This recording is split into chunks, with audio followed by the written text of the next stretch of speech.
il y a le documentaire sur American Apparel qui est sorti. Pour que les gens comprennent, la promesse du documentaire, c'est, avec ce documentaire, tu vas découvrir comment une des plus grosses marques du monde de cette époque-là s'est crachée. Ouais. Et comment ça a pris fin. Avec un trailer très drama, très... De toute façon... On dirait qu'il y a des morts, frère. Ouais, on dirait qu'il y a des morts. Et sur Astroworld, c'était compréhensible parce qu'il y a vraiment des morts. Ouais, de ouf. C'est vrai que là, pour American Apparel, à la fin, tu découvres un peu que il y a des trucs rares, en vrai, quand même. Mais on va en parler. American Apparel, c'est la marque des basiques des années 2000 à 2014. C'est le Uniqlo des années... C'est Uniqlo avant Uniqlo. C'est un peu ça. C'est Uniqlo avant Uniqlo, mais avec un truc que Uniqlo n'a pas, un ADN très rock, sexe, un peu plus marqué, tu vois. Genre beaucoup plus rock, beaucoup plus sexe, beaucoup plus... Et ce qui est ouf, c'est que moi, par exemple, je passais totalement à côté de ça.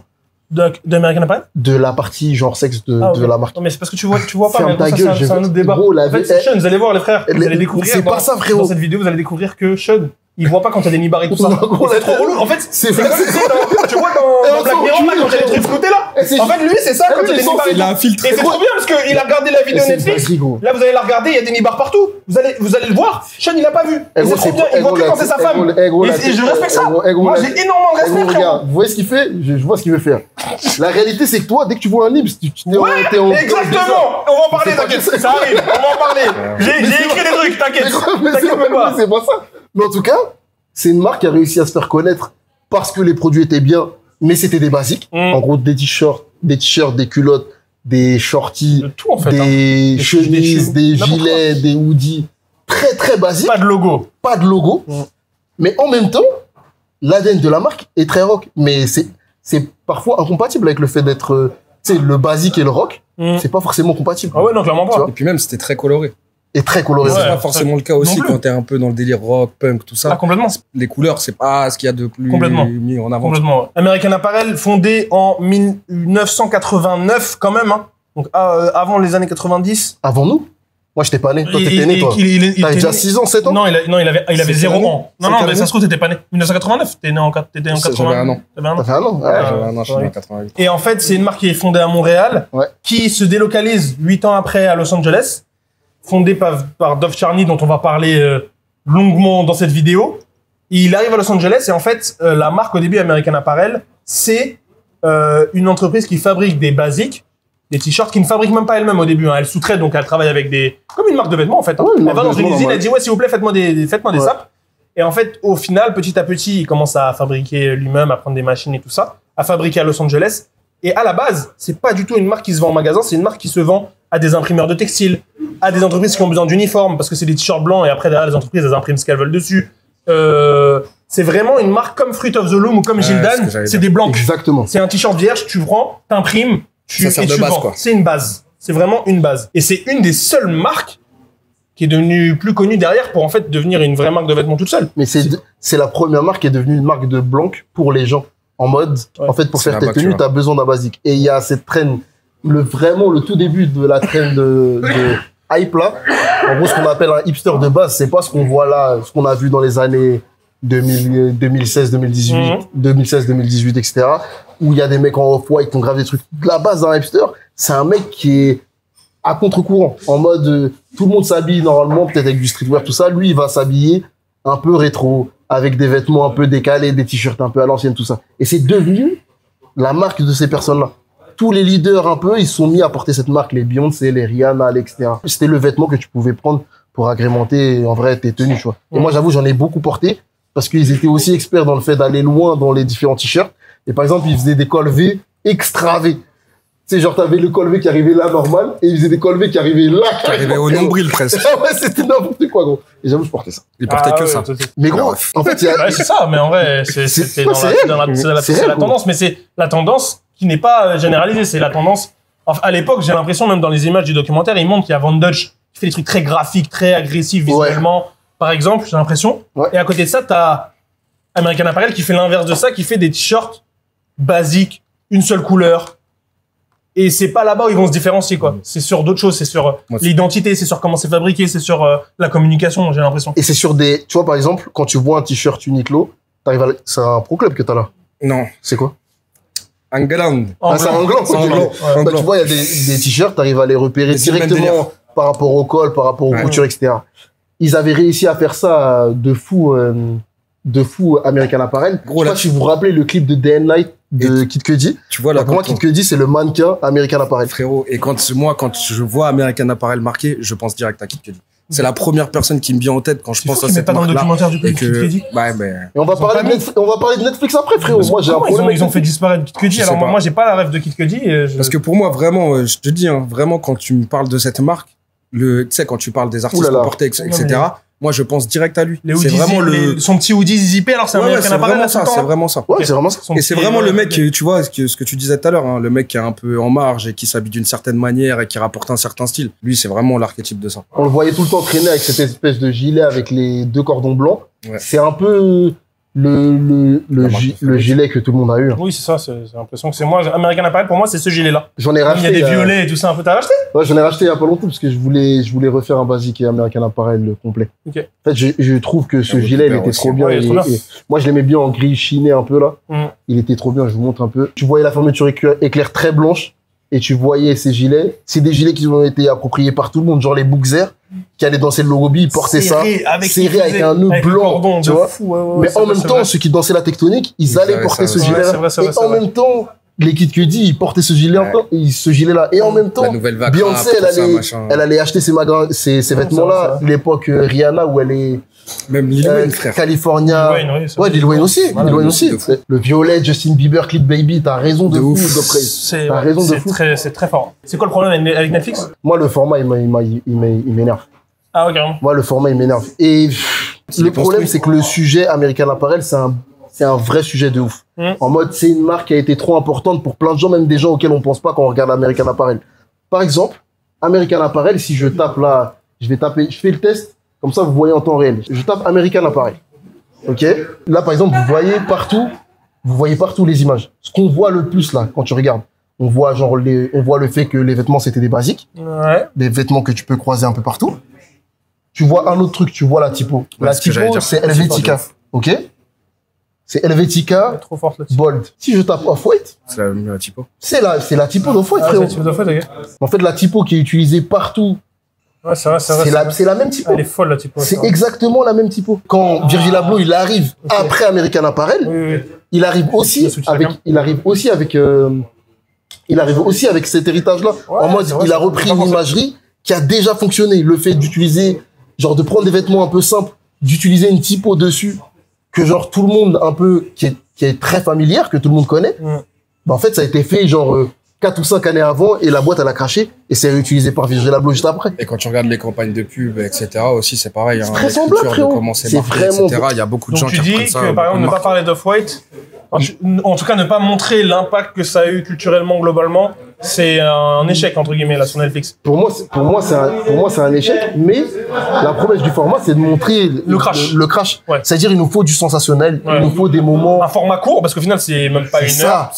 Il nous faut un format référence. Ouais. Et quand je regarde le documentaire, et on parlera de ce qu'il y a dans le documentaire après, quand je regarde le documentaire, je te jure que ce que je me dis, c'est, mais attends, les timings, c'est exactement les mêmes timings qu'un autre documentaire que j'ai regardé. En mode, les plans, c'est les mêmes. Les moments de suspense, c'est les mêmes. Les instrus derrière, c'est les mêmes.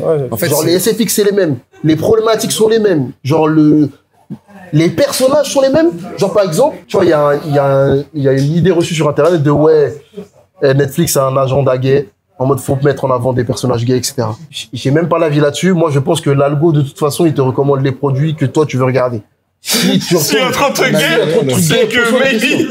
Mais maintenant, si tu prends un autre truc, si tu prends l'autre partie du sujet, mon gars, ils ont un problème avec les stéréotypes. Tu vois, par exemple, quand il y a un perso gay dans un truc, par exemple, dans ces documentaires-là, pourquoi il y a tout le temps le perso gay, marrant, qui porte des lunettes et qui fait les takes du documentaire? Genre là, j'ai vu le même gars que dans Fire Festival, que j'ai vu aussi dans Ashley Madison, le documentaire. Ah oui, c'est vrai. Le même gars avec des lunettes qui fait les mêmes blagues, frérot. C'est Ashley Madison aussi, ça m'a fait penser à ça. Frérot, je regardais le truc, je me suis dit... En fait, là, ce qui m'embête, c'est que le fait d'avoir un format référence, ça va pas seulement dans le fait qu'à un moment, tu vois les plans de Los Angeles avec les palmiers, c'est les mêmes plans, le même, gros. À New York, quand c'est Ashley Madison. Le même acheté. Non, le même que j'ai vu dans d'autres séries Netflix, frérot. Le même plan avec les mêmes palmiers. Genre le même fichier MP4 que j'ai mis dans un autre documentaire, ça me dérange pas. Ce qui me dérange, c'est que ça va jusqu'au stéréotype. En mode, j'ai besoin d'un Renoir, ça va être ce Renoir-là. J'ai besoin d'un gay, ça va être ce gay-là. J'ai besoin d'une go, ça va être cette go-là. Mais t'as la personne qui défend, t'as le spécialiste qui dit que c'est comme ça, c'est les mêmes acteurs, c'est les mêmes. En fait, c'est lissé, quoi. C'est lissé, gros. Et cette partie-là, chez Netflix, elle me gêne. Le truc de, est-ce qu'ils sont là pour me raconter une histoire ou est-ce qu'ils sont là pour me raconter en fait, si t'as regardé Ashley Madison, t'as même pas besoin de regarder ça. Il y avait un commentaire qui était trop bien dans le chat que j'ai pas pris parce qu'on était en train d'avancer. C'est Ludo, il a dit, quand je regarde ça, ça me fait penser à We Crashed, qui est une série qui a été faite sur WeWork, des espaces de coworking que vous voyez partout. C'est très chaud comme série, ça. Ça, c'est trop, la série, elle est trop bien. Mais gros, pour arriver à raconter toute cette histoire, tellement c'était dingue, le sujet est important, il faut une saison. Wesh, là, il y a 47 minutes, frère. 47 minutes. C'est un peu comme ce qu'ils avaient fait sur Spotify aussi, là. La série, là, tu vois. La série Spotify, c'était chaud. L'histoire American Apparel, il y a deux choses. Il y a le gars qui a fondé la boîte, c'est un enculé, il faisait des agressions aux meufs, qu'il aille se faire foutre, frérot. Vas-y. Ça, c'est une partie. On a évacué cette partie. Comme ça, on l'éjecte.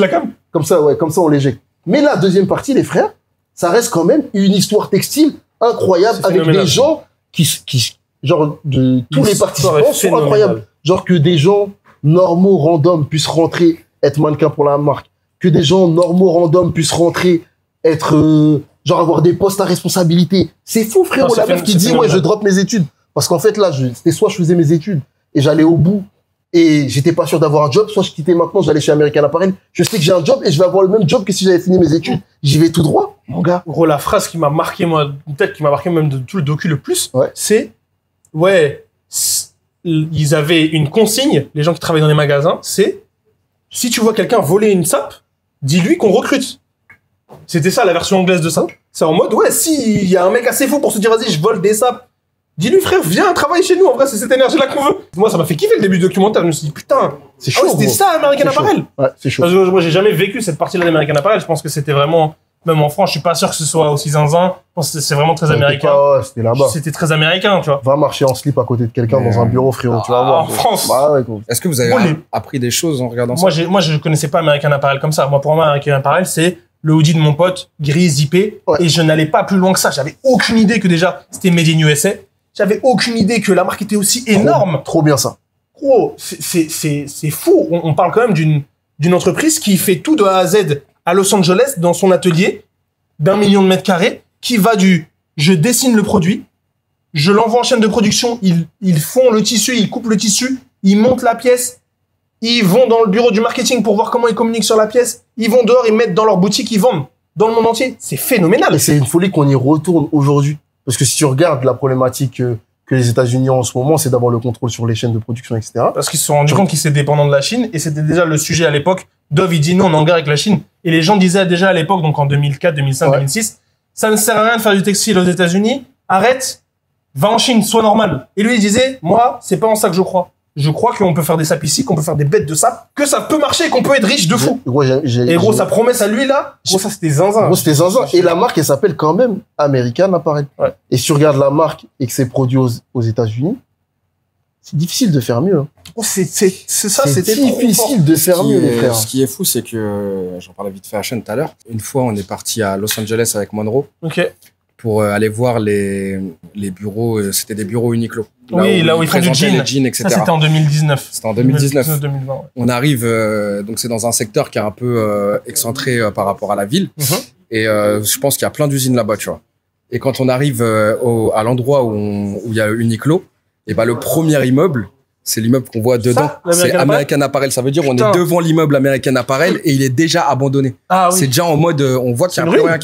C'est pas une ruine, mais... Il y a encore les billboards ou pas? Non, il n'y a plus les billboards. Il y a juste le gros... Il y a marqué en gros American Apparel. Tu vois que c'est l'immeuble American Apparel, mais on a l'impression qu'il est vide. Et même avec Monroe, on se regarde, on est choqué en mode, tentez-moi l'immeuble là. Et ça a l'air vide, ça a l'air déjà abandonné. Je trouvais que c'était ouf parce que je sais pas à quel moment il chute.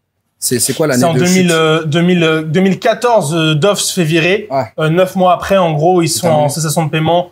La marque est en galère. Ils font un redressement judiciaire. Ils se font racheter par Gildan, qui est en vrai leur concurrent de base, qui fait des blancs. Qui a réussi très tard à devenir vraiment un concurrent vis-à-vis du public. Exactement. Genre, en gros, les gens, ils ont commencé à acheter des Woody Gildan en 2018. C'est en mode pour traîner vraiment avec dehors, en mode c'est un blanc. Quoi, que le t-shirt avant. Même le t-shirt, sinon on l'achetait parce qu'on voulait le t-shirt pas cher. La réalité, c'est que sinon on aurait acheté American Apparel. Et je me demande si à l'heure actuelle il est encore là-bas et s'ils ont pas fait autre chose. En tout cas, je trouvais ça ouf qu'il y ait un immeuble aussi balèze incroyable et qu'il soit abandonné. C'est légendaire. Je dis, c'est une folie d'avoir ça. Il faudrait qu'on regarde sur internet s'il y a pas des, parce que tu sais, le délire urbex là, c'est devenu une mode. C'est sûr, il y a des gens qui sont partis. Faudrait voir s'il y a pas des gens qui sont partis en urbex là-bas. Ou alors faut qu'on aille. On va voir des vrais junkies, des vrais. En plus, comme je te disais, c'est excentré. Et c'est, tu vois, à Los Angeles, il y a un problème de SDF, etc., de gens qui se droguent. Et ils sont super excentrés. Et gros, avant d'arriver là-bas, il y avait des rues entières remplies de tentes. J'ai jamais vu ça de ma vie. Passer des rues, il y avait des rues entières remplies de tentes et au bout d'un moment, on arrive à un endroit et il y avait des bureaux American Apparel. Franchement, en France, on est des trous du cul, mais les Caries, c'est vraiment des trous du cul. Ah ouais, non, là, c'est trop. Gros, c'est parce que ils sont vraiment dans le truc de parquer les gens quelque part pour éviter de, tu vois, là, mais tous les jours, je rentre en passant par Porte de la Chapelle et je passe en face du Adidas Arena. D'ailleurs, je pense qu'ils sont en train de nettoyer le check-out. Je pense. Et ils ont quand même, il y a des gens, frérot, ils vivent dans des tentes, dans des barricades, tout ça. Mais le pire, c'est les autres, là, les Caries, ils font la leçon au monde entier. Alors le nombre de des gens chez eux, ils dorment dehors. Le nombre de rues qu'on a passé, gros, et je te jure, je voyais pas le bout de tente. C'était hallucinant. Vraiment, c'était choquant. Moi, ce qui m'a effectivement frustré pour te rejoindre, Sean, c'est quand même que on arrive directement en 2004, à peu près, dans le docu, où en fait, la marque est déjà énorme. Et moi, je me suis demandé, mais putain, mais comment une marque qui fabrique à Los Angeles fait autant d'argent? Comment ils ont réussi à construire un empire aussi balèze? Et c'est là que Netflix t'a donné toutes les informations. Aucune information. Je sais pas. J'ai aucune info. Je sais pas comment ce mec est un enculé, parce que c'est ça. Le mec est complètement fou, mais il a réussi à faire un empire comme ça. Comment? En fait, et c'est aussi ça qu'on raconte pas non plus, parce que, alors c'est critiquable sur plein de points. Les gens qui travaillent trop, les mecs qui font des semaines de 80 heures par semaine, c'est pas viable, c'est n'importe quoi, etc. Comment ils arrivent à construire un empire? Est-ce que c'est pas parce que le mec il dort pas de la nuit qu'il a réussi à faire genre une marque à 400 millions indépendante? Parce que là on parle. Mais la majorité des marques, c'est des investisseurs, c'est des trucs peut-être qu'il y en avait. En tout cas, c'était pas expliqué. Et de ce que j'ai vu sur internet, j'ai pas vu d'investisseurs, etc. Ils ont été en bourse après. Donc, pour moi, il y avait pas d'investisseurs avant. 400 millions de chiffre d'affaires dans le monde. The fuck? Et tu vois, c'est là où, encore une fois, le problème du le format, il y a un problème. C'est que quand Sean, il me demande si j'ai regardé, moi, j'ai pas regardé. Mais quand il me demande si j'ai regardé, je lui dis non, et je lui dis, il y a combien d'épisodes? Parce que pour moi, ça paraît logique qu'un sujet comme ça, faut le traiter du début jusqu'à la fin. Et tu peux pas le faire en 1h20 ou 1h30. Impossible. Tu vois? Impossible. Un événement comme Astroworld ou comme Woodstock, c'est un événement qui s'est passé à un instant T. Et déjà, tu vois, ça mériterait quand même d'approfondir, mais c'est quand même, on parle que d'un petit événement à une date précise, etc. Là, on parle d'une marque qui s'est montée, qui a été là pendant des années. Si t'as pas le début de comment c'est arrivé, etc., je trouve que c'est dommage parce que t'expliques pas tout. Et c'est comme quand on regarde le documentaire Reebok avec Shaquille O'Neal. Il y a toute une partie historique que t'as pas et que tu peux pas comprendre si t'as pas vécu le truc aussi. Et d'ailleurs, t'as dit Off-White, mais la vérité, Supreme imprimé sur des t-shirts American Apparel. C'est une folie, frérot. Pendant un moment. Pas pendant tout, mais pendant un moment, ils impriment sur des t-shirts American Apparel fabriqués aux USA. Ça, parlons-en. Et ça, pareil, t'as zéro data. T'as zéro data? Est-ce que c'est une bonne porte d'entrée si tu veux t'intéresser pour la première fois à American Apparel? Je pense que tu vois quand même qu'il y a une partie c'est exceptionnel. Il y a de l'exceptionnel. Ouais. Il y a de l'exceptionnel en mode, le mec a une vision et c'est ça qui même, je trouve ça a été plutôt bien expliqué, mais le truc de intégration verticale en mode, tu gères toute ta chaîne de production à part l'approvisionnement, donc acheter le coton, etc. C'est pas eux qui vont dans les champs de coton pour récupérer le coton, etc. Mais ils gèrent tout de A à Z et donc du coup, il gagne sur tout, il maîtrise tout, il a une visibilité sur tout. Il peut aller dire dehors, LRF, moi je suis à l'aise, mon shop, mes vêtements sont fabriqués comme ça, vous pouvez venir dans l'atelier, les gens ils travaillent, ils sont mieux payés que le salaire minimum, donc ils vivent correctement, en tout cas à Los Angeles. Ouais. Vraiment, c'est une folie. C'est une folie dans un monde aujourd'hui où, au final... on se pose ces questions-là actuellement. Bah ouais. Ah non, c'est trop chaud. C'est vraiment en avance de fou. Pour moi, c'est aussi rempli de leçons, même si, encore une fois, Netflix n'axe pas sur les leçons sur... ils ont fait cette erreur-là, parce qu'au final, le but, c'est pas du tout de décrypter American Apparel, c'est de décrypter... Le chaos. Le chaos et, genre, pourquoi... Et le moment où ça a crash, le moment où c'est passé du top à... Ça a crashé. Et même cette partie-là, si je suis critique jusqu'au bout, on n'explique même pas vraiment bien comment ça a craché. La marque, elle existe toujours. Est-ce que c'est possible d'en acheter encore de manière legit? Il y a une légende qui dit, il y a un magasin parisien qui s'appelle The Next Door. Ils ont ouvert à l'ancienne American Apparel. Ouais. Il y a une légende qui dit que dans le sous-sol... Aujourd'hui? Ouais. Il y a du stock. Ah ouais? Ok. Je suis sur la légende. La vérité, il y a une légende qui dit... Okay. Mais est-ce qu'ils ont un site toujours actif? Est-ce que eux ils vendent toujours ou pas? Bah, en fait, ils ont arrêté American Apparel. Le gars, il a lancé une marque qui s'appelle Los Angeles Apparel. Et après, il a été récupéré par une autre entreprise. Okay. Je te jure que dans le documentaire, le moment où ils disent... C'est la dernière seconde du docu. Si on résume pour les gens qui n'ont pas vu le docu, allez le regarder les frères parce que ça vaut le coup quand même. Alors, c'est pas un spoil. L'entreprise est énorme. Il manage extrêmement mal les gens, il parle mal aux gens, il est un peu fou. En vrai, il est fou. En gros, il force les gars à faire des actes sexuels. Après, il y a la partie agression, etc. Il se fait cancel, en gros, il y a les avocats, il y a la cour, etc. Le board. C'est le créateur, là, vous parlez du créateur. Là, on parle du créateur, Dove. Okay. Et le truc, c'est qu'il veut que il rachète une entreprise pour rentrer en bourse. C'est-à-dire que c'est pas il rentre en bourse, c'est il rachète une entreprise qui existe déjà. Il rentre en bourse avec cette entreprise-là, il renomme American Apparel. Ça devient coté en bourse. En 2009, il y a une récession, il y a la crise des subprimes aux États-Unis, il y a plein de gens qui perdent leur job, etc. Lui, son business, il tourne de fou. D'ailleurs, il est fier de dire, ouais, c'est la crise, mais nous, l'entreprise a continué d'exploser, on ouvre des magasins, on gagne plein d'argent, on est trop bien. Le problème, c'est que notre cher monsieur Barack Obama n'est pas mieux que monsieur Trump à l'époque. Racontons correctement l'histoire. Parce qu'aujourd'hui, il y a Trump qui vire les migrants illégaux, là. Il est en train d'essayer de faire en sorte que tout le monde dégage et qu'il n'y ait plus de migrants illégaux, que les Mexicains retournent au Mexique. Grosso modo, si je résume. Barack Obama a mieux fait ça que Trump. Il a réussi à virer plus de monde que Trump à l'époque. C'était vraiment un mec qui virait tout le monde.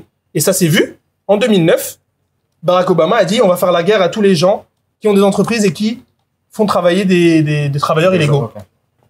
Et du jour au lendemain, parce que tu regardes, et ça c'est très bien montré dans le documentaire, American Apparel à Los Angeles, en vrai il y a que des hispanophones, c'est-à-dire il y a que des Mexicains qui parlent même pas trop anglais, qui sont du coup des gens qui vivent illégalement. Du jour au lendemain, il y a le ICE qui est venu. Donc le ICE, c'est la police en gros de l'immigration. Ils sont venus, ils ont viré 1500 personnes de l'entrepôt. 1500, on parle pas de 50 personnes. On parle de 1500 personnes. En fait, en gros, sa chaîne de production des mecs qui faisaient la couche, parce que tu vois clairement que c'est des Chicanos, ils se sont fait dégager. Et ils disent même pas ils se sont fait dégager dans leur pays, hein, parce que probablement, s'ils sont venus les récupérer sur la chaîne de production, crois-moi qu'ils ont été dans le premier avion pour retourner au Mexique. Et en fait, ça, c'est le premier truc qui a mis l'entreprise en galère de fou. Du jour au lendemain, ils se retrouvaient à ne plus pouvoir produire. Ils avaient plus de mecs pour travailler. Et carrément, ils ont fait un meeting, il est monté sur une chaise, avec un mec qui traduisait en espagnol à côté de lui. Il a dit, hey, nous, on a besoin, tous les gens que vous connaissez là, qui ont des papiers du coup, on a besoin qu'ils viennent travailler, les frères, s'il vous plaît. Ils avaient plus. Et ça, couplé à une explosion du prix du coton sur le marché mondial, parce que le coton, c'est une matière naturelle, et des matières naturelles, bah, il y a des années, il y a des récoltes qui sont bonnes, il y a des années, il y a des récoltes qui sont mauvaises. En l'occurrence, là, c'était une mauvaise année, et puis il y a de la spéculation boursière, c'est assez compliqué, mais à la fin, le prix du coton a explosé. Eux, ils vendent des pièces en coton. Donc, en fait, le prix, il explose, les marges baissent, plus ils ont des galères de production. En fait, l'entreprise, elle a commencé à faire et en même temps, ils ont augmenté le nombre de magasins de fou, et ça, alors ça, moi, ça m'a choqué. Mais c'est aussi une époque pré-internet, pré-e-commerce. On n'est pas du tout dans une réflexion comment on fait un maximum d'argent en réduisant les coûts. La manière d'ouvrir un magasin à cette époque-là, c'est on ouvre un magasin, on vend des sapes. Il n'y a pas du tout de réflexion de vas-y, il faut pas trop de magasins, il faut se battre bien en ligne, se battre bien en magasin, avoir des points de vente accessibles dans les grosses villes. Et après, on s'en fout. Là, ils ont ouvert. Ils sont passés de 10 magasins aux États-Unis à 200 magasins dans le monde, quoi. Il y a RMJ qui dit, ouais, c'est pas ouf d'avoir des travailleurs illégaux en vrai. Je pense que c'est pas aussi simple que ça. Ouais, moi, je suis même et tu vois, par exemple, c'est des mecs, s'ils sont là et qu'ils travaillent pas, ils ont pas d'argent, ils peuvent pas, genre, prendre soin d'eux, de leur famille, etc. Ouais. C'est bizarre. Et un autre truc, c'est qu'ils payent des impôts. Et pour moi, c'est juste, ce qui est relou, c'est de pas les régulariser. Ouais. Mais si, par exemple, ils font partie des gens qui font tourner l'économie, par exemple, française ou américaine, le fait qu'ils soient illégaux, c'est cette partie-là qui est relou. Surtout qu'ils vivent là-bas. Mais un mec qui a envie d'aller quelque part pour travailler, frérot, moi, ils vivent là-bas, ils achètent des trucs là-bas. Ils ont des enfants là-bas, ils ont leur vie. Ils ont leur vie là-bas. C'est pas quelqu'un qui va venir travailler là-bas, qui va prendre l'argent, qui va retourner dans son pays. Et la vérité, c'est pas des jobs que les Américains ont envie de faire. Il y a aussi cette partie-là. Ouais, c'est pour ça aussi, ça me fait gaulerie, moi, quand Trump, il dit, ouais, on va tout ramener. On va ramener les entreprises qui sont en Chine aux États-Unis. Bah, vas-y. Moi, je veux regarder des Américains qui ont envie de fabriquer des iPhones ou de coudre des sapes. La vérité, déjà, en 2006, il y avait aucun blanc qui voulait être derrière la machine à coudre. Tu penses que là, en 2026, il y a des gens qui vont vouloir coudre? Moi, j'y crois pas du tout. Moi, j'y crois. Mais j'y crois si le taf est valorisé. Mais si le taf est valorisé, qu'il est automatisé, qu'il y a de la robotisation, que genre, qu'on crée de la valeur différemment. Mais pas comme ça, oui, c'est vrai. Mais à l'époque, en tout cas, frère, il y a que des gens qui cherchent un job pour survivre. Il y a aussi la diversité culturelle qu'ils amènent dans la ville où ils viennent. Frérot, Los Angeles, si c'est Los Angeles, c'est pas pour rien. C'est genre les Mexicains, ils ont une part énorme sur ce déjà, ça s'appelle Los Angeles, frérot. Sur l'image que ça a à Los Angeles, la diversité, ce qui se passe culturellement là-bas, pourquoi les gens aiment Los Angeles, pourquoi, frère, c'est un truc de fou aussi. C'est intéressant ce que tu dis, RMJ. Il dit, ouais, je me positionne pas à la place des travailleurs. Eux essayent de gagner leur vie, c'est plus facile. C'est plus la boîte qui doit mettre en place des éléments pour les aider à légaliser leur situation. Je t'assure que c'est pas facile. C'est pas facile. Là, par exemple, tu vois clairement que les gouvernements, ils ont pas envie qu'on légalise des gens. Tu regardes tous les bâtiments là qui se font construire à Paname, même partout en France, il doit y avoir 10% de mecs qui ont des papiers dans les entreprises qui font des travaux. Ils sous-traitent à des boîtes qui ramassent des gens, qui ramassent des pirates devant le roi Merlin, tout ça, ils les font travailler sur les chantiers, frérot. On les vient. Le côté bresson aussi, c'est que ces personnes-là, tu les payes moins cher. C'est comme quand tu délocalises en Chine, etc. C'est de la main-d'œuvre qui coûte moins cher, etc. Moi, qui te rapporte. T'as raison, frère. Tu vois, ça me fume la gueule. C'est-à-dire que là, quand Barack Obama, il dit, on va faire la guerre aux entreprises qui ont des gens illégaux. En gros, il dit, bon, bah, c'est mieux, tu déménages ton entreprise en Chine. Parce qu'au final, tu vas jamais réussir à produire ici. Déjà, t'as du galère avec la main-d'œuvre, tu dois payer les gens plus cher. Et en plus, après, on va te faire la guerre pour truc, mais ça a aucun sens. Dove, alors ça, c'est aussi un truc que moi j'ai kiffé et qu'ils ont précisé dans le documentaire. C'est sa take sur, pour lui, il devrait pas y avoir de frontières dans le monde. Moi, en mode que, je sais, c'est ça. Parce que c'est le truc que tu m'as dit mot pour mot. Tu m'as dit, ça a aucun sens. En mode, un Français, il a pas le droit d'aller aux États-Unis. Ou un Mexicain, il a pas le droit de faire 2 kilomètres à pied pour traverser, aller au Texas. Mais si tu regardes le pire, c'est que, par exemple, les gens, ils sont arrivés, les Portugais, les Espagnols, ils sont arrivés aux States. Ils ont nettoyé le pays en léger. Ils ont nettoyé avec des génocides. Ils ont enlevé les Indiens. Et après, ils disent aux Indiens, tu reviens. Hop. Ils ont ramené les Renois. C'est une folie, gros. Et en vrai, tous les trucs que moi j'ai aimé, c'est tout le temps issu de la diversité. Et je parle pas forcément de, blanc, noir, rebeu, tout ça. C'est issu de quand les gens se mélangent. Moi, c'est que ces trucs-là que j'aime bien. Le reste, là, c'est guess, frérot. Même là, American Apparel, on peut dire ce qu'on veut. Ils auraient jamais réussi à faire ça si c'était pas mélangé. Ouais, de fou. Jamais ce résultat. Et le mélange, ça met pas tout le monde dans le même sac. Ça n'empêche pas de ramener ta culture, etc. Et de la garder, et le fait de partager ça avec les gens, c'est ce qui est trop intéressant. C'est comme quand t'es en cité et que t'as des mecs d'un peu partout et que chacun ramène sa bouffe. Au barbecue, frérot. C'est trop d'art, frérot. C'est des trucs vraiment d'art. Je fais pas la cité, les frères. Mais les barbecues, c'est vrai que c'est bien. T'es pas loin, frérot. T'étais en face. J'ai juste ta carrière, mais pas loin. On a fait un petit tunnel sur le truc de travailleurs illégaux, mais c'est aussi une partie qui, moi, m'a grave intéressé. Et c'est une partie, je trouve, qui est magique. Qui est magique dans. Et je te dis la vérité, malgré le fait que ce soit un format déjà cadré, ça m'a étonné qu'il laisse cette partie-là. Ouais. Et c'est pour ça que le documentaire, quand même, il vaut le coup d'être regardé. Parce que pour moi, déjà, je le recommande si t'as une marque de vêtements, si tu veux lancer un projet dans le textile. Vas-y, regarde-le, frérot. Je pense que tu vas kiffer. Je pense qu'il y a des bons trucs à apprendre, que ce soit sur la partie communication, sur la partie essayer d'aller au bout de ses idées. Je pense que tous ces trucs-là, c'est bien. Et c'est un peu la même chose. Ouais. C'est un peu la même chose sur WeWork. Mais je pense quand même qu'il y a des dérives. Là, par exemple, les gars perdent ton projet puisque t'as envie de mougou des gens. Je sais pas si ça vaut le coup. Je sais pas si ça vaut le coup. Parce qu'il aime trop le sexe. En fait, il y a des personnes qui arrivent dans le sphère où ils pensent qu'ils sont intouchables, mais déjà, de base, c'est juste que ça lui a permis de faire des dingueries, frérot. Et c'est pour ça qu'il faut travailler sur soi quand t'es au collège, au lycée. Parce qu'il y a quand même des trucs quand t'es petit. Quand tu vas au collège, tu fais tes premières expériences en mode, t'as tes premiers amours, tes premières relations, tout ça. Ça te cadre quand même pour pas faire n'importe quoi quand t'es petit, quand t'es grand. Et quand tu vois, il y a plein, tu sais, des fois, je regarde des trucs des joueurs de foot, ils sont 6 dans une pièce, ils s'étranglent. Je me dis, les frères, à votre âge là, à 20 ans, à votre truc, vous êtes là, vous étranglez tous dans la même pièce. C'est des trucs, certains font quand ils sont petits, ou des trucs juste, ouais, tu te découvres quand t'es petit, quand t'es grand, tu fais plus des trucs comme ça. Et je vois vraiment des gens. Il y en a, ils font vraiment ça. Il y en a, ils font vraiment ça quand ils sont grands. Ouais, je vous jure, ça vaut pas le coup. Ça vaut pas un nut, c'est un nut. Ça veut dire à la fin. Un nut, c'est un nut. La réalisation après, elle est bizarre. Il y a 20 personnes dans la pièce, après, là, tu vois, comme ça. Gros, je sais pas ça. Mais qu'est-ce que. Mais surtout pour qu'à la fin, on continue et qu'on sorte la photo 10 ans plus tard, tout ça. Est-ce que ça vaut, genre là, par exemple, tous les trucs que Didi a fait, est-ce que ça va valer le coup? Un nut, c'est un nut, frérot. La vérité, frérot, est-ce que ça valait le coup? Ça valait pas le coup. Tu fais tout ça à la fin, tu vas en prison, tu trucs. Arrêtez les frères. Il est même pas allé en prison. Moi, c'est ça la partie. Il aurait mérité d'aller en prison. Ça va arriver, frérot. Même pas, ça ne va pas arriver. Ça vaut pas le coup, les frères. En tout cas, ça vaut pas le coup. Ça vaut pas le coup. Pensez à vos vies perso quand vous lancez des projets, les frères. Parce que la vérité, on n'en parle pas assez sur les... Et d'ailleurs, on donne pas clairement la leçon. Même sans lancer des projets. Pensez à ça, les frères. Même sans lancer des projets, frérot. Pensez à ça, les frères, s'il vous plaît. Même si t'es pas quelqu'un de connu qui t'affiche, etc., ça peut quand même niquer ta vie sur ta sphère familiale et sur ta sphère amicale, etc. Savoir qu'il peut y avoir des conséquences. Voilà, c'est ça. C'est sûr. De toute façon, avoir conscience que ce que tu fais, ça peut avoir un impact sur ton avenir. Et tout le monde fait des erreurs, je dis pas ça. Moi, le premier. Il y a des erreurs comme ça, c'est des erreurs comme ça. Il y a Vigo, elles viennent, elles témoignent, il m'a forcé à faire des trucs. Non, frérot. Tout à l'heure, vous parliez il y a quand même des choses à apprendre, etc. La partie logo, etc., ce que tu parlais tout à l'heure, la typo, elle y est dans le documentaire ou pas? Elle y est. Non, il parle pas. Légèrement. Je trouve quand même que c'est une partie très importante de la marque. Bah si, légèrement. C'est sur le truc des campagnes fortes avec des messages, etc. Ils montrent qu'ils sont survolés, quoi. Ouais, en gros, ils disent que c'est du soft porn. En mode, les affiches, c'est des positions suggestives, tout ça, avec du texte. Je vous jure, les frères, quand on était petits, on regardait ça. Je pense que les gens, ils passent à côté. Mais par contre, je pense que ce qui faisait la force, c'était vraiment les produits. Et c'est là où Uniqlo a tout gagné. Qu'ils ont tout refait.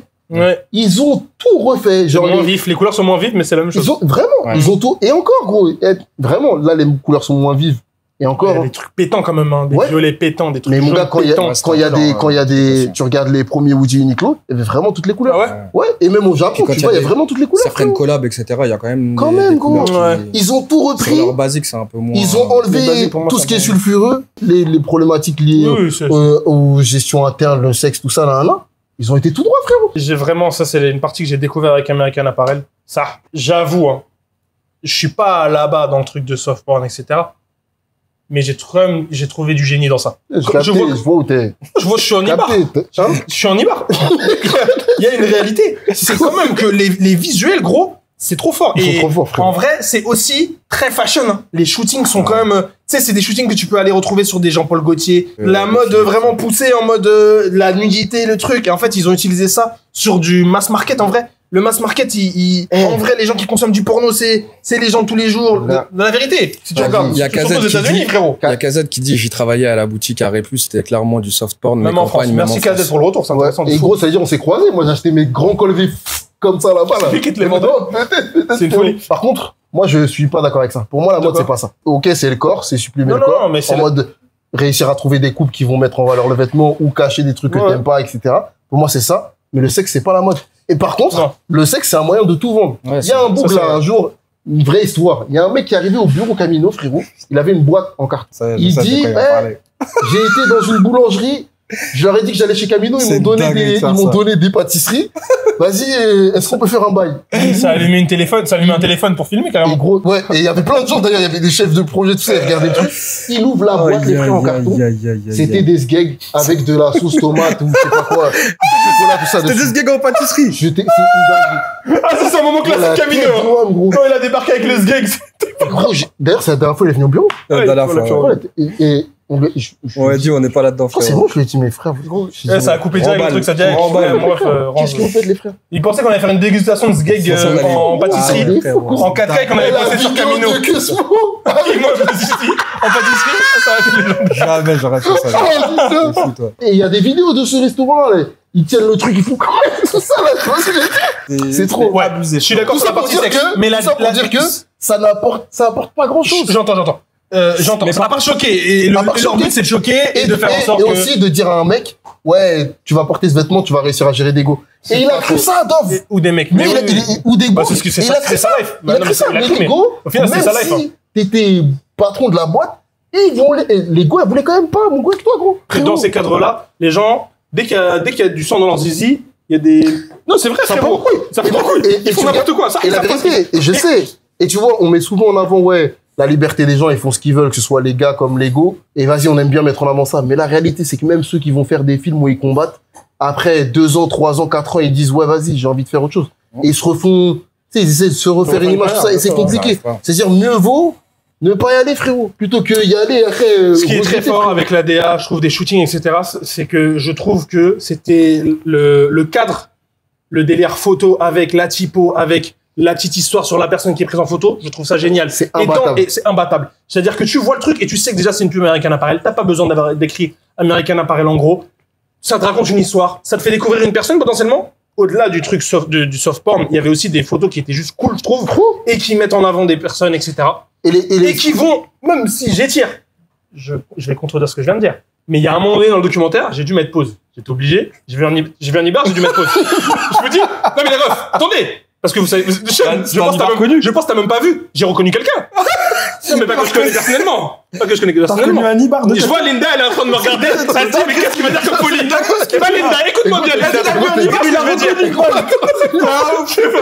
j'ai pas bien Nibar. J'ai pas bien Nibar, j'ai reconnu Nibar. J'ai reconnu la personne. Un jour, il y a un gars au bureau, il a dit, et un tango qui est passé là-bas, je l'ai vu de dos, ça m'a dit, mais comment tu l'as reconnu?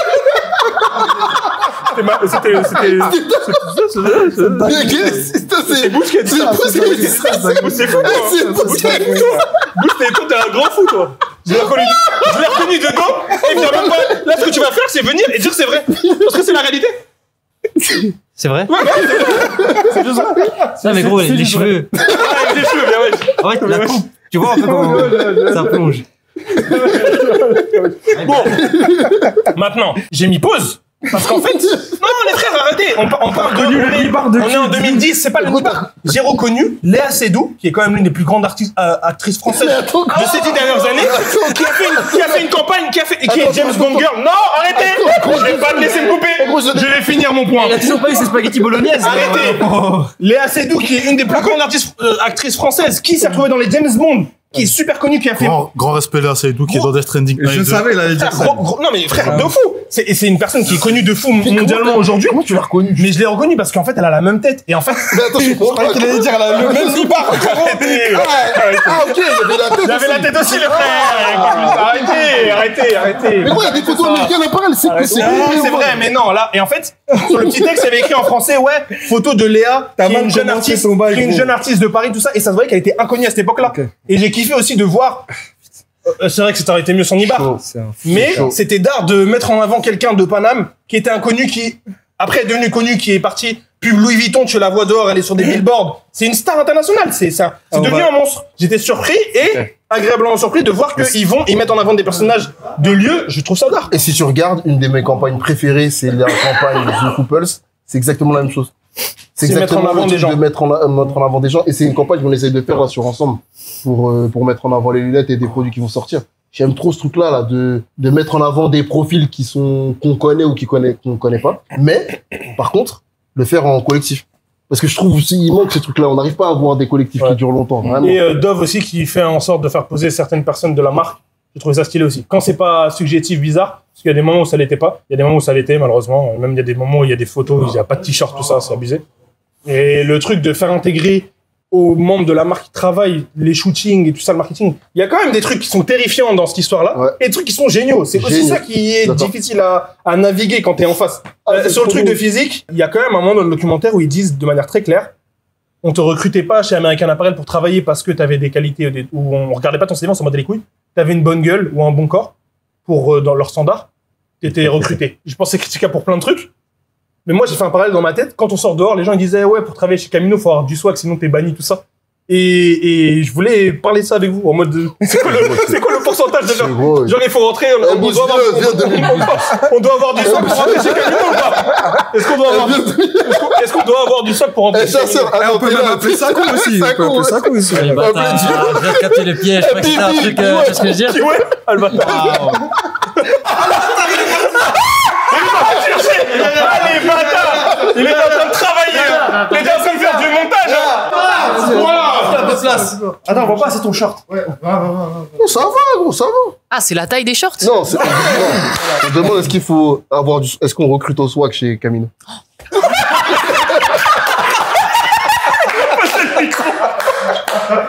Et du coup, on n'est pas revenu sur le...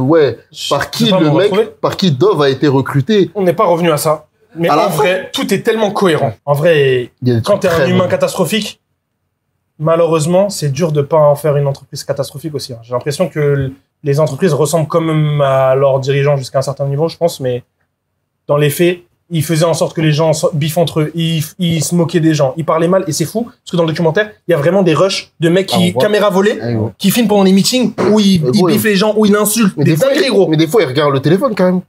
Il regarde le téléphone, il est à l'aise. Il s'en bat les couilles. Il s'en bat les reins. Je te dis, en 2025, là, il aurait duré une semaine, le frère. Gros, impossible. Impossible, tellement problématique le ref. Irrespectueux, en vrai un peu fou, tu vois. En vrai, il faut avoir des idées un peu folles pour se dire que je vais faire une aventure, je vais créer du textile, je vais le faire à Los Angeles. Il faut être un peu fou. Mais le problème, c'est que cette folie-là, elle prend le dessus sur l'aspect humain, il y a une vision qui est intéressante du business, de comment il faut faire. Mais en fait, cette folie-là, elle mange sur tout. Et du coup, ça détruit les liens humains. Ça fait que c'est impossible d'interagir normalement avec le type. Ça fait que, au moment où ça commence à partir en couille, parce que c'est aussi ça, et c'est un truc dont on va faire un parallèle très rapidement, c'est qu'en fait, c'est jamais de sa faute. Vu que c'est lui qui a la vision et c'est le plus intelligent et c'est le plus fort, c'est jamais de sa faute. Donc en fait, quand il fait des choix de merde, c'est toujours la faute des autres. Et en fait, au moment où l'entreprise commence à galérer, il commence à péter un plomb. Il commence à appeler les gens à 4h du mat, alors qu'il le faisait sûrement déjà avant, mais il insulte les gens, il met des pressions, il dit « Ouais, t'es en train de me baiser, Là, c'est n'importe quoi ce que tu fais, ouais, les chiffres, c'est pas bon dans les magasins, c'est pas normal. » Et en fait, l'entreprise, elle fait comme ça, et à aucun moment, le mec, il se dit « Mais il y a peut-être un truc que je fais mal. » C'est tous les jours les autres qui font des trucs mal. Souvent, le réflexe humain, c'est toujours de trouver les excuses extérieures avant de se regarder soi. Et il y a aussi ce truc-là un peu de sectaire, en fait, aussi. C'est aussi ce qu'ils expliquent bien dans le documentaire. Il y a un mormon. Les mormons, c'est un peu des gens qui sont en dehors de la société, aux États-Unis, etc. Le mec est sorti de cette famille de mormons pour se retrouver à American Apparel, qui était un peu une secte, hein. Les gens ne sortaient pas, ils vivaient qu'entre eux, ils traînaient qu'entre eux, ils vivaient chez leur boss, enfin, ils couchaient avec leur boss. Ça ressemble au final un peu à une secte, et il l'explique plutôt correctement, je trouve, dans le documentaire. Et en fait, ce truc sectaire-là, en vrai, c'est même pas viable pour un business, parce que par exemple, il y a que des yes man dans son équipe, il y avait personne qui lui disait non, c'est pas une bonne idée, ou non, c'est pas ça qu'il faut faire. C'est impossible. Et en fait, c'était tellement vu comme un peu le dieu de l'entreprise que lui, s'il disait un truc, c'était obligatoirement vrai, alors qu'en vrai, ça l'est pas. C'est un humain normal, quoi. Et du coup, qui a voulu le recruter à la fin? À ton avis, quand je te dis tout ça, là, tout ce truc-là, à ton avis, quelle entreprise, dès qu'il se fait virer, quelle entreprise va le récupérer en 2015? Je suis pas bon pour les lunettes, les gars. C'est Yeezy, frérot. Yeezy, mon gars, il est parti chez Yeezy. Frérot, il est parti chez Yeezy. Je te jure, il est parti chez à la fin du docu, quand ils ont dit ouais, et là, il a été recruté par quelqu'un, j'ai dit Kanye. Ah oui, 100%. Il Kanye tout droit. C'était sûr à 200%, frérot. Quand Kanye et Adidas split, donc fin 2021, officiellement, il va chercher Dove pour développer Yeezy en tant que marque propre. Maintenant, quand tu regardes en arrière, tu repenses à qu'est-ce que c'est Yeezy. C'est quand même des vêtements avec des coupes, mais qui sont quand même globalement basiques. Tu regardes ce qu'il a essayé de faire chez Gap, c'est encore la même chose. Tu regardes parler des typos aussi, encore une fois. L'utilisation des typos, le fait que Virgil il utilise les mêmes typos, etc. C'est le même humain, au final. Hein, parce que pour moi, ils se ressemblent de fou. C'est pour ça qu'il va le recruter. Le management, quand tu vois les screens de Kanye West, la meuf, elle est en retard parce qu'elle a une galère chez elle de 2 heures. Le mec, il l'appelle, il harcèle Kanye. Et à la fin, il lui dit, elle vient même pas, va trouver Dieu. Go find God, là. C'est quel management de fou. Plus les trucs, de virer n'importe qui, d'insulter dans le bureau sur le truc, je sais pas quoi. Et aussi, de sûrement faire signer, parce que c'est aussi ça qui est mis dans le documentaire Netflix. Dove faisait signer des NDA, donc des contrats qui empêchaient les gens d'aller se plaindre et d'aller en procès contre lui. Donc ça lui a permis justement de faire tous ces trucs d'agression, etc.